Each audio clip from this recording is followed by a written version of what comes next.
अभय, CJP और सरकार की जो बातचीत हुई थी उसमें ये प्रमुख मांग जिस पर दिल्ली सरकार ने अब फैसला ले लिया है।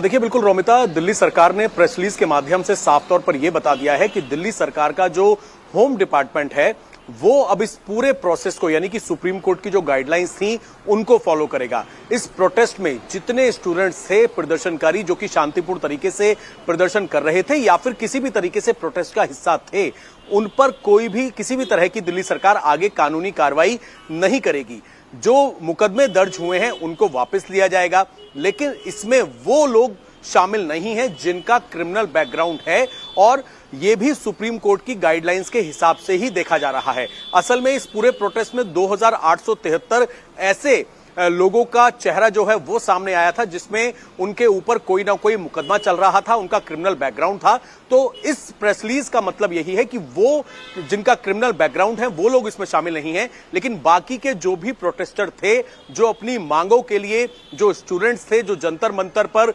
बैठे हुए थे, 20 तारीख का चाहे इंसिडेंट हो, चाहे 22 और 23 तारीख का इंसिडेंट हो, उन सभी लोगों को अब डरने की जरूरत नहीं है। कॉकरोच जनता पार्टी की मांग भी यही थी, और अब दिल्ली सरकार ने अपने होम डिपार्टमेंट के जरिए एक प्रेस रिलीज देकर यह साफ कर दिया है कि अगर कुछ लोगों को डिटेन भी किया गया है, हिरासत में लिया गया है, उनके ऊपर जो कानूनी कार्रवाई चल रही है उसकी समीक्षा की जाएगी, और समीक्षा करने के साथ उनको जल्द रिहा करने का प्रोसेस जो है वो भी शुरू कर दिया जाएगा। और हालांकि इसके अंदर क्रिमिनल बैकग्राउंड के लोग शामिल नहीं होंगे। दिल्ली सरकार ने जिस तरीके से अब अपनी प्रेस रिलीज के माध्यम से यह साफ तौर पर संदेश दे दिया है कि इन लोगों पर कार्रवाई नहीं होगी। इससे पहले हमने देखा दूसरे राज्यों की तरफ से भी, उनके होम डिपार्टमेंट की तरफ से इसी तरह की प्रेस रिलीज जो है वो जारी करके बताया गया था कि स्टूडेंट जो ये फैसला बड़ा हो जाता है उन प्रदर्शनकारी छात्रों के लिए जो इस प्रोटेस्ट में शामिल हुए थे, उन पर कार्रवाई नहीं करने की बात अब बिल्कुल साफ कर दी गई है। बहुत शुक्रिया अभय, हमारे साथ जुड़ने के लिए, उस तमाम जानकारी के लिए।